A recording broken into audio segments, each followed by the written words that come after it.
Amanda. Jane. So, welcome to Invisible Tears again. Yes. We just watched, me and Amanda were sitting here in my house. We just got done doing a recording, and we turned the TV on, and we just watched Adam Montgomery's sentencing hearing. Yep. And, I mean, he's never going to see the outside world. He's going to spend the rest of his natural life in jail, which is where he belongs. One of the things that, like, the prosecutor told him that, I will reduce the sentence if you will tell us where your daughter's body is. So we can, give her a proper burial. Yep. And, let her rest in peace and give the family and loved ones a place to visit her. Right. And the scumbag wouldn't even blink and just was like, no. Yeah. Furthermore, his defense actually said that it was a ploy by the prosecutors because even though he has been convicted of second-degree murder, falsifying evidence, and tampering with witnesses, and abuse of a corpse, he is still proclaiming his innocence to the second-degree murder, not the other charges, those he admits to, but he's still proclaiming his innocence for the second-degree murder, even though he was charged with it. So his defense actually got up and said that that's a ploy by the prosecution, and my client is still proclaiming his innocence, like essentially bashing the prosecution for that. And to recap, this is the case where Adam Montgomery murdered his 5-year-old daughter, Harmony Montgomery, in New Hampshire. Yep. I think it's been, news throughout the world. Yeah. And he brutally murdered her. I mean, he beat her to death. He beat her to death. Yep. And then went and had... where did they go? McDonald's or Burger King or something? I can't remember. And the place. ate lunch. And he sat there while her corpse, her dead body, was sitting in the back seat. And he sat there and ate. And got high. Yep. I mean, if that's not evil, I don't know what is. I just don't get it. But you know what? I'm so glad that so many people were involved in this investigation. So many resources were used. Yeah. And they were able to convict him for Harmony's murder. Yep. I don't always agree with everything law enforcement does in New Hampshire. And I've been pretty vocal about that. Yep. But you know what? Kudos to them. They did a magnificent job. They did an awesome job. They did. It took them 4 or 5 years, 3 years to actually do the whole investigation and finally they got a conviction. He was convicted of murdering his daughter and now he's sentenced to life. He's 45 years to life just for her murder. Right. I actually quickly took down the actual sentencing too. So it was actually Judge Amy Messer gave him the sentencing today through the New Hampshire Superior Court. So on the charge of second-degree murder, he got 45 years to life. For falsifying evidence, he got 3.5 to 7 years. For tampering with witnesses, he got 3.5 to 7 years. For the abuse of a corpse, he got 12 months suspended, but they also issued a no-contact order, so he's not to have any contact with the Sorey, Miller, or Rafferty family. And the second-degree assault charge, he actually got 4 to 8 years. And all of this is consecutive to what he's already serving. Yeah. So to your point, Jane, he's never going to see freedom again. No, he shouldn't. Yeah. And this guy sat there and just zero remorse. Like, I'm sitting on the couch watching some of the witness statements, the impact statements, and I was just crying. And they kind of scanned the courtroom a little bit, especially with Jameson's adoptive parents there. They were reading his statement, and there wasn't a dry eye in that room. Jameson was Harmony's brother. Yep. Not a dry eye. And then they scanned to him, and he just showed zero emotion. Now, I don't care whether you're innocent or guilty. Listening to his impact statement through his adoptive parents was heart-wrenching. It was absolutely and how you could sit there and hold back even one freaking tear shows how freaking evil you are. Truly evil, a true psychopath. Oh my honestly, God. The statement that his parents, her brother's parents, essentially compiled. This little boy is 7 years old, and he absolutely adored Harmony. He adored his sister. And what they read about what he actually said too was just, I don't know how you can't have emotion to that. I mean, I was, you were, we were crying. Yeah. The only impact statement I felt was like, I guess it was warranted, but in my eyes, unnecessary, was his wife's there. Yeah. What's her name? Kayla. Kayla. Yeah. Kayla, Adam Montgomery's wife. The victim advocate that was representing her actually read her statement, and I understand because of what was involved with the case. I understand, but we were slightly confused when she was reading her statement. She kind of made it all about her. Yeah. And I understand. Yeah. Okay. So he did, victimize her too. So yeah, I could see her putting some of that in there. Yeah. But it was almost like, I don't know. I just did not care for her statement at all. I was almost angry about it. Yeah. Yeah. I mean, me too. I think what she probably wanted to do was take the opportunity to tell her side of the story, to like paint the picture of like why things occurred the way that they occurred. But within her victim statement, she actually took zero accountability for anything too. Yeah, exactly. And that piece I can't respect. Yeah, exactly. Yeah. So. But the other statements, impact statements, were heart-wrenching. But Jameson's, oh my God. Yeah. My heart broke for him. My heart just breaks for him so much. How do you, as his, adoptive parents, appropriately put, how do you try and explain this to a 7-year-old? And he doesn't fully understand it, but all he knows is that his, older sister that he loves, that's his best friend in the world, that he thinks is like the most beautiful person, is now he can't see her anymore. Yeah. And there are different things that, alluded to. I hope I can find her in heaven. I hope she's looking down over us. I hope she's eating M&Ms. Oh my goodness. I know. He got really, really detailed. Yeah. About everything he has remembered about her. Yeah. And it's going to affect him. This is going to be a part of his life and affect his life. Absolutely. For the rest of his life. Yep.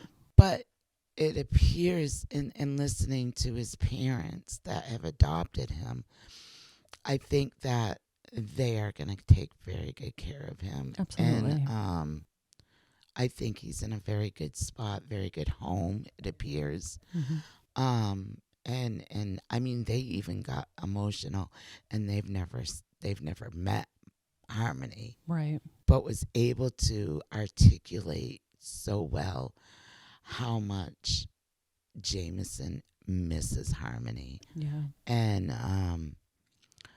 I hope that, with the love of his new family, and I'm sure that they're going to get him some counseling and some help, that he can go on to live a very happy life. Yeah.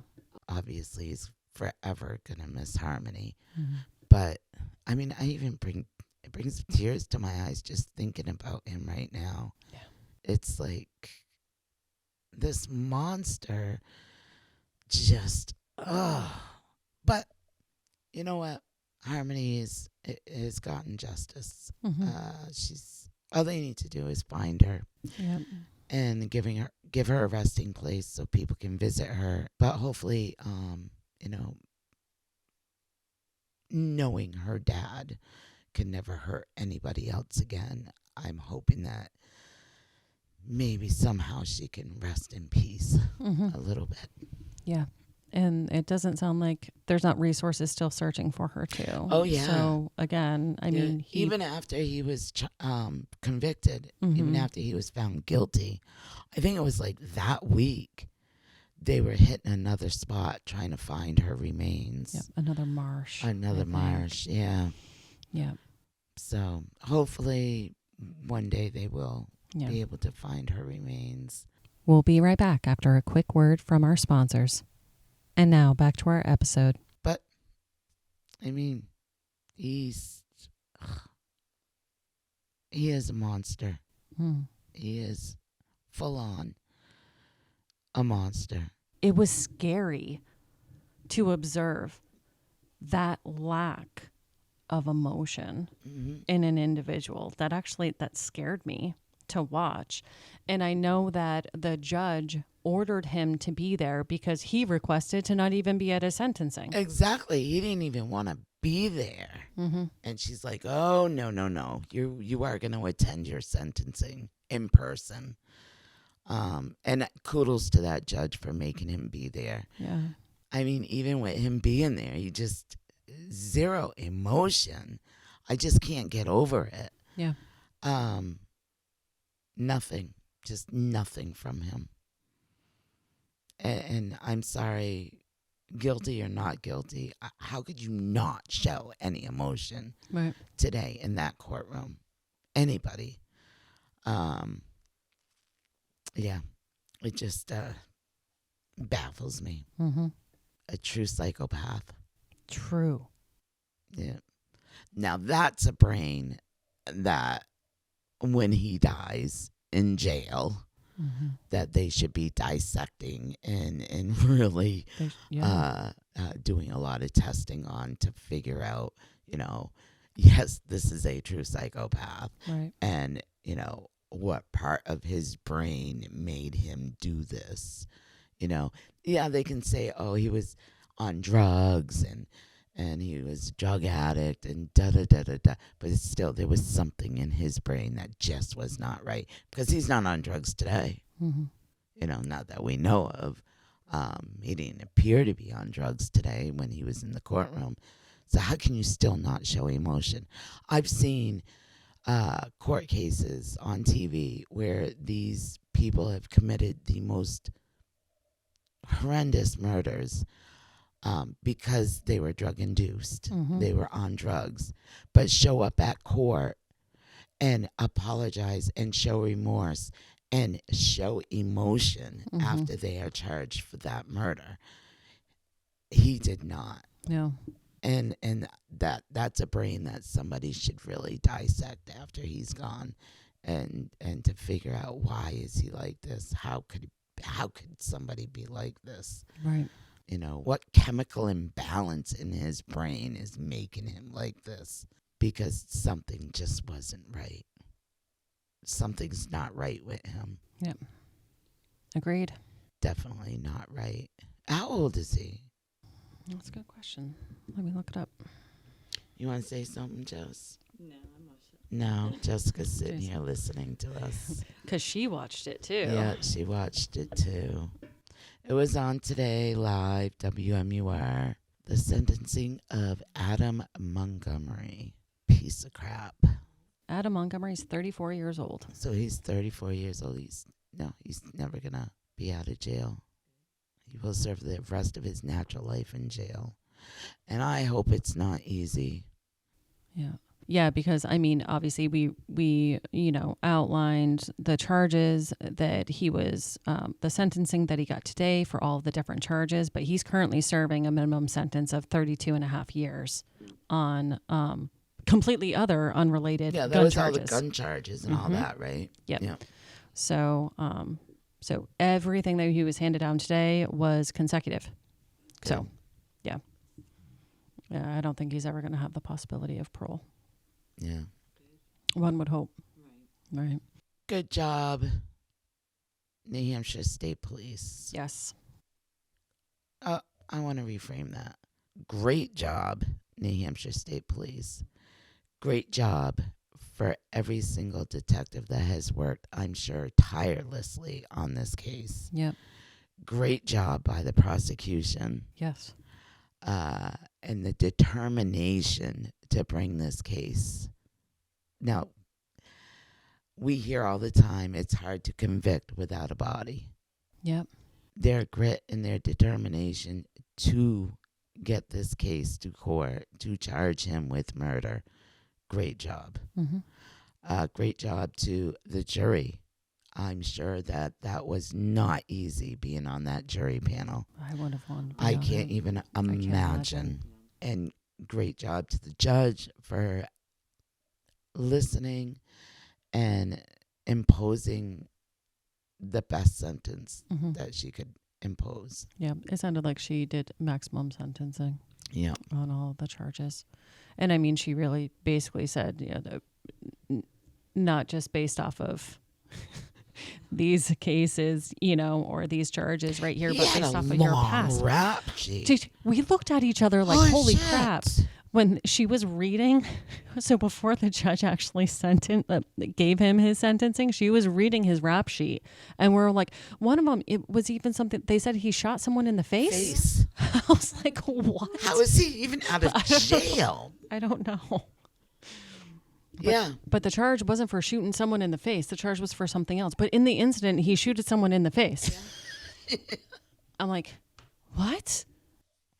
But yeah, she was just going on. Mm-hmm. This year you did this. This year you were arrested for this. This year you were charged for this. This year. And it was at least 10 years of criminal charges that he had already had. Yeah. And he was not in jail. Yeah. I mean, what happened to habitual offender? I thought they put him in jail for a long, like a minimum of 20 years if you're an habitual offender. Because he was truly an habitual offender on so many drug cases and breaking and entry and just go on and on and on, shooting somebody in the face. Yep. Like so many charges and he was still walking the streets. Mm-hmm. Not no more. No more. Not no more. And I tell you, I was sitting there and just listening to the victim impact statements and, wish I could have my day. I know. Wish I could have my day. But there's still hope. There is. There absolutely is. I hope that you get your day too. Yep. So we thought we'd jump on and talk about our reactions and talk about the sentencing. And it was just the most opportune time to do that right Absolutely. now. Absolutely. So anything you want to add? I don't think so. I think we already covered it and outlined it and God. Yeah. Well, at least I agree with the sentencing. So. Oh, absolutely. Yeah. Me too. Thank you all so much for listening to this episode of Invisible Tears. Make sure you subscribe to our podcast to hear all future episodes. Click into our link tree too in the episode description to find and follow us on all our social medias. And it also links to our website, invisible-tears.com, where you can keep current on any events that may be coming up, read more about Jane and the team, and read more about all the Connecticut River Valley unsolved cases. Evil may exist in this world, but we will not let it win. See you next episode.